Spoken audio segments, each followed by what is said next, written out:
आपका अपने YouTube channel पे स्वागत करता हूँ। इसके पहले वाली टॉपिक में हम लोगों ने अध्ययन किया था जो इंटरनल आर्गन्स होते हैं।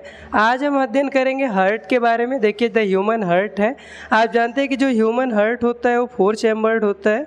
इसमें जो 4 चैम्बर्ड में जो ऊपर के जो अपर चैम्बर होते हैं जिन्हें राइट एट्रिकल और राइट वेंट्रिकल कहते हैं, उनका काम होता है ब्लड को रिसीव करने का, जबकि नीचे के 2 जो आपके चैम्बर होते हैं वेंट्रिकल, उनका काम होता है ब्लड को पंप करने का। तो ठीक है, इसमें आज हम हार्ट की एनाटॉमी के बारे में पढ़ेंगे। आप ध्यान देंगे तो यहाँ पे लिखा है 4 चैम्बर होते हैं। आप ध्यान से देखेंगे तो इसमें जो अलग अलग पार्ट है हार्ट में, किस तरीके से जो पूरी वेन्स होती हैं हार्ट में किस तरीके से फैली हुई हैं।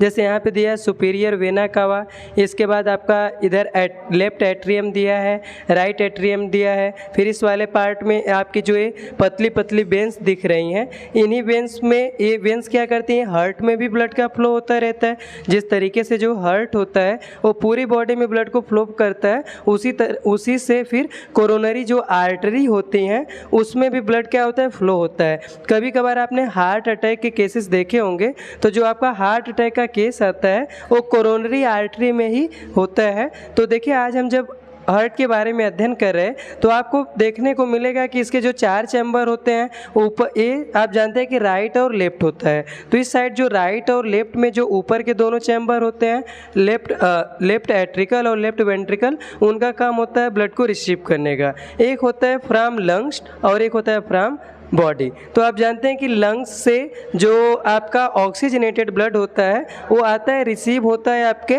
लेफ्ट एट्रिकल में, लेफ्ट एट्रिकल से फिर लेफ्ट वेंट्रिकल में आता है। लेफ्ट वेंट्रिकल उसे क्या करता है, पंप करता है, और पंप करने के बाद पूरे बॉडी में जाता है। बॉडी में मूवमेंट होने के बाद या ट्रांसपोर्ट होने के बाद ये आपका आता है किडनी के पास। किडनी में फिल्ट्रेशन के प्रोसेस होते हैं, और फिल्ट्रेशन के बाद पुनः सुपीरियर और इन्फीरियर वेना कावा, जो सुपीरियर वेना कावा होती है और इन्फीरियर वेना कावा होती है, ये बॉडी से ब्लड को क्या करती हैं, रिसीव करती हैं, जो कि डीऑक्सीजनेटेड ब्लड है। ये आप देख पा रहे होंगे जो अलग अलग चैम्बर होते हैं उसमें किस तरीके से आप देख रहे हैं ध्यान से। इसमें ये वाला पार्ट क्या कर रहा है, ये ब्लड को पंप करने का काम कर रहा है। आप जानते हैं कि हार्ट में 2 तरीके की मूवमेंट होती है। जो वाल्व होते हैं, एक आपका बाइकस्पिड वाल्व होता है और दूसरा ट्राइकस्पिड वाल्व होता है। ये क्या करता है, ये पंप करता है आपके लंग्स के लिए और ये पंप करता है आपके पूरी बॉडी में जाने के लिए। यानी जो आपका राइट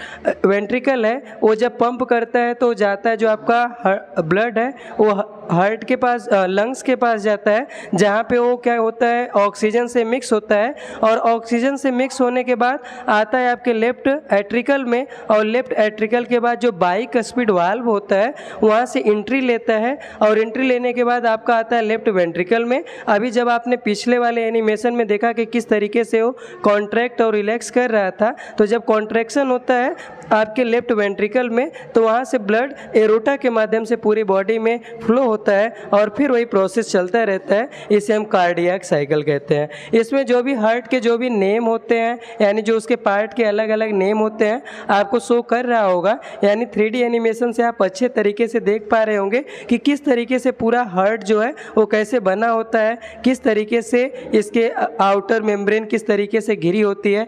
मैंने आपको बताया था कि इसके ऊपर जो कोरोनरी आर्टरी है, इसी में हार्ट अटैक वगैरह के जो केसेस हैं देखने को मिलते हैं। इसी में क्या होता है, जो फैट के मालिक्यूल होते हैं वो जमा होने लगते हैं, और भी कई कारण हैं हार्ट अटैक के, जो इसमें जब इसमें ब्रेकिंग होने लगती है तो हार्ट बार बार उस ब्रेकिंग को तोड़ने के लिए अटैक करता है, जिससे अटैक होने के बावजूद इसमें आपका जब ये फ्लो नहीं हो पाता, यानी ब्लॉक्ड हो जाती है, तो हार्ट अटैक का कारण बनता है, जिसमें जो मेनली होता है फैट वगैरह के मालिक्यूल्स ही होते हैं।